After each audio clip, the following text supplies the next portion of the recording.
agradezco mucho, por supuesto, uno de los mexicanos que más sabe de las cosas que tienen que ver con la antigua Unión Soviética, con la realidad hoy de Rusia y toda esta región que hoy ha entrado en conflicto, que es Pascal Beltrán del Río, mi compañero, amigo, conductor de la primera emisión de Imagen Informativa y director editorial del periódico Excelsior. Querido Pascal, ¿cómo estás? Paco, ¿cómo estás? Bueno, pues siguiendo esta información, sin duda preocupante, es el conflicto más grave que ha sucedido en Europa después de la Segunda Guerra Mundial, quizás haciendo a un lado los Balcanes, pero me parece que potencialmente esta invasión, que eso es, no podemos llamarla de otra manera, pues tiene unas consecuencias potencialmente muy graves. Oye, yo estaba muy preocupado en el momento que leí toda esta información, pero después de leer tu columna del día de hoy, de cómo ha evolucionado el ejército ruso desde la invasión a la zona de Osetia, en la antigua República de Georgia, hasta el día de hoy, cómo se dieron cuenta de una serie de errores estructurales que tenía su ejército y cómo los han reparado hasta tener al día de hoy estos nuevos Sukhoi conocidos como el Pato Infernal,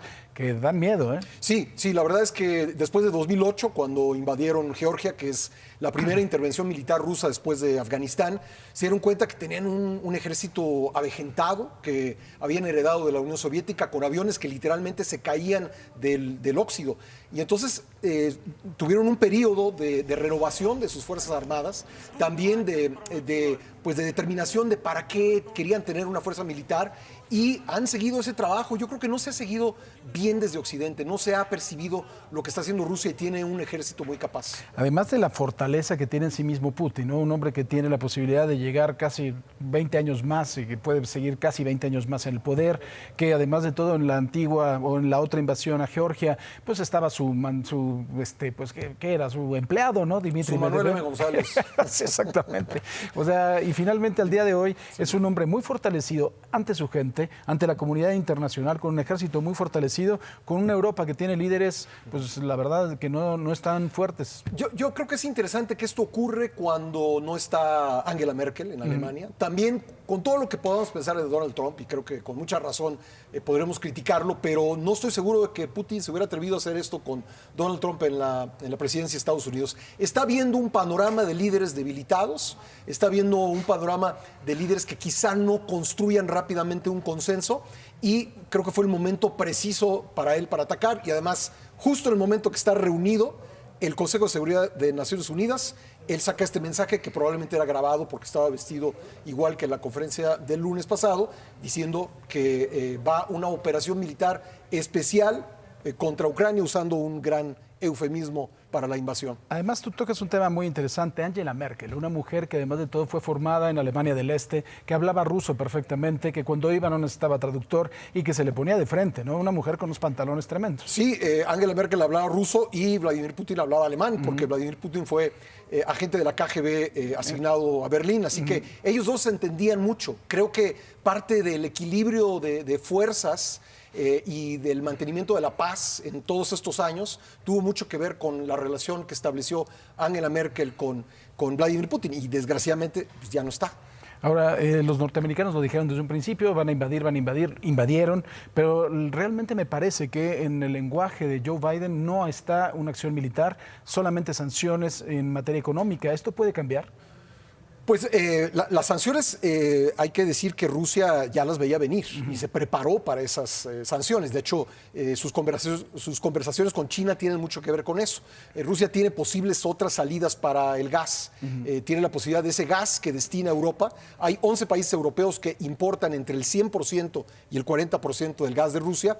Rusia puede colocarlo en otros lados. No sé hasta dónde puede aguantar, pero no podemos imaginar que Putin se lance en esta aventura militar sin una preparación ante las sanciones. Ahora, yo creo que venimos tú y yo de una generación en donde hubo el temor de una guerra nuclear. Eso yo creo que cuando termina la Guerra Fría, cuando cae el muro de Berlín, como que respiramos esa generación que desde chiquitos oíamos hablar de las bombas atómicas.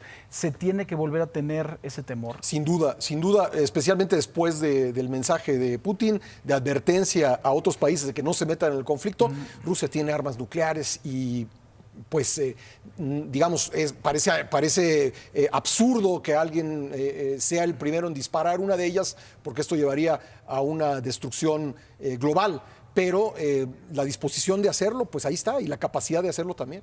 Ahora, el gobierno de los Estados Unidos, Norteamérica, ¿qué papel va a jugar? Porque además de todo, hay que decirlo claramente, tienen un frente abierto con China, ¿no? Y ese frente los tenía bastante ocupados. Ahora, ese frente también vuelve a abrirse y tenemos un nuevo que quizá puede resultar más peligroso en la inmediatez. A ver, después de la invasión de Ucrania, si China contemplaba la posibilidad de recuperar violentamente Taiwán, pues ahora debe estarlo pensando más.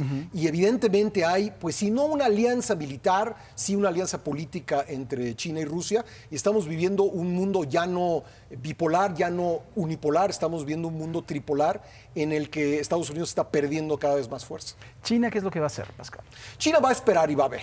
Yo creo que China va a pensar en sus intereses, siempre lo han hecho, de hecho desde Deng Xiaoping esa ha sido la postura china, no ir en el primer lugar, sino siempre esperar atrás y avanzar en función de lo que hacen los otros. Yo creo que esa estrategia sigue siendo válida el día de hoy. ¿Cuál será la respuesta el día de hoy de Joe Biden? ¿Ya dará un manotazo sobre la mesa? Bueno, me llamó la atención que anoche se decidió por mandar un mensaje escrito, un poco cajonero, ¿no? Realmente nada de lo que no había venido diciendo en días anteriores. Yo creo que va a haber una enorme expectación a ver qué es lo que va a hacer Estados Unidos. Ahora, pues las fichas de Estados Unidos no son demasiadas. Es difícil que intervenga militarmente de forma directa. Sí puede proveer armas a Ucrania, ya lo ha hecho. Pienso que lo que hemos visto, algunas aeronaves derribadas sobre el espacio aéreo ucraniano tienen que ver con armas defensivas que proporcionaron Estados Unidos y otros países. Querido Pascal Beltrán del Río, muchísimas gracias. Gracias a ti, Paco, estamos pendientes. Te agradezco mucho. Gracias. Pues señoras, señores, muchísimas gracias. Sigan todos los espacios informativos de Imagen Noticias y también de Imagen Informativa, en donde, como ve, tenemos al mejor experto en esta materia de esta zona de Rusia y la antigua ex Unión Soviética. Gracias. Adiós.